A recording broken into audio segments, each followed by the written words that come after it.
change your heart, change your life, change the planet. Here's how you change your diet. Doesn't matter what it is. You don't change your diet. You take small steps. You break it down into the tiniest steps possible, and you focus on the task at hand, regardless of what kind of dietary change you want to make. When we commit to a goal, initially we're excited by that goal. It's fun because we haven't tried to get there yet. We're just fantasizing about what it's going to be like when we actually get there, but we haven't taken any steps yet. So we're pumped. I'm going to run a marathon. Oh my God, it's going to be awesome. Let's do the one in Disney. We can dress up. It's going to be so much fun. In fact, let's do the Goofy Challenge. We'll do the half marathon on Saturday. We'll do the marathon on Sunday. It's going to rock. You could be a princess and I'll be Robin Hood. And oh my God, it's going to be great. Right? And then the training starts. You mean I have to train? I coach quite a few people, and many of them are runners. And someone I was coaching today is talking about the 50-mile race that he wants to do. And I say, okay, so what's your training looking like right now? And when is the race? He's like, the race is in June. So what's your weekly mileage? Oh, I'm doing about 35 miles a week. You're running 35 miles a week, and you want to run a 50-mile race in June. Interesting. Okay. Nice fantasy, isn't it? Yeah, but the work? If you want to run a 50-mile race, I recommend you run at least 150 miles a week. And if you're not running 150 miles a week, don't run a 50-mile race. But well, I don't want to run 150 miles a week. I just want to run a 50-mile race. I want to be a marathoner. How many of you have done a marathon? 2 of you? Were you running 70 to 120 miles a week in preparation for it? No. Almost no one does. But if you want to safely and comfortably run a marathon and do it pretty quickly, 70 is the bare minimum. You really need to be 100 to 120 miles a week if you want to be comfortable the whole time and be able to run efficiently and effectively the whole time, and then not be beat to hell for the next 2 months afterwards with your immune system shot through the floor. But this is what people do. We fall in love with these ideas. We fall in love with concepts, not the process. So we're focused on the finish line. We're focused on the weight loss. We're focused on, I want to lose 50 pounds. We're focused on, I want younger looking skin. We're focused on, I want the $10 million.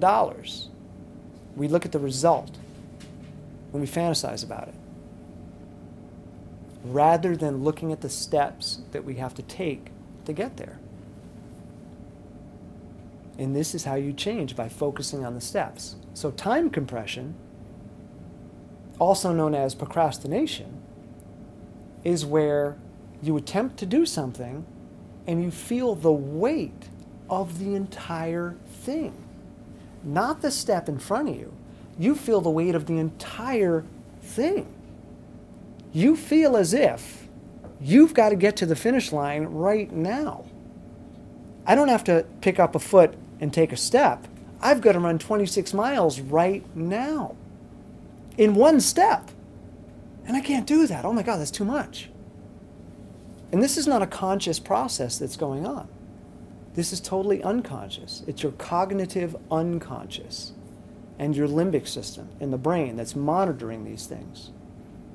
And they're telling you, you can't do that. They're compressing the time.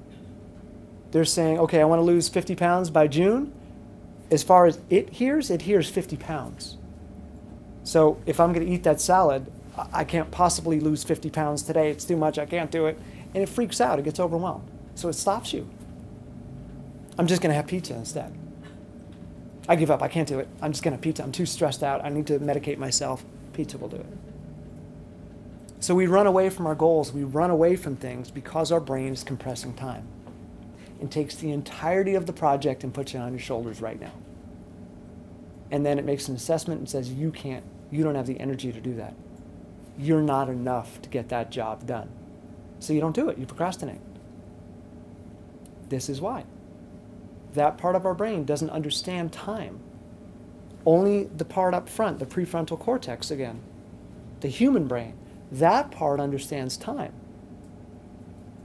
But that part doesn't function well when you're stressed.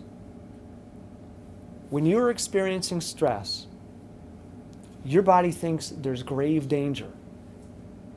And the grave danger that we adapted to deal with only lasted about 30 seconds. It was pretty quick. You either got away or you fought and you won, and it didn't take long. The cheetah either catches the gazelle or doesn't in about 30 seconds. So these major stresses were short term. And our stress response in the body is not designed for long-term stress. It's only designed for short-term stress, 30 seconds worth. And just like the blue dog leash, that part of our brain knows that this part up here, the smart part, it's too slow. It's not getting the information fast enough, and it wants to think about the information. I don't know, should I run from the lion? Should I climb a tree? How should I run? Should I heel strike? Should I run on my toes? Should I put some shoes on? Would I be faster if I had shoes on? So our brain is designed to turn that part off. It turns off the smart part to get you out of there. So it turns on the quick parts, the emotional parts, the reactive parts. They take over, and you lose blood flow to this part of the brain. It shuts off.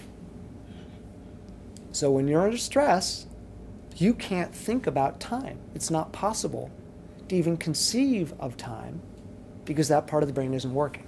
So time gets compressed, and the entirety of that project is weighing on you, and you feel it. Right? So this is why we struggle. This is why we get stuck. This is why we're challenged.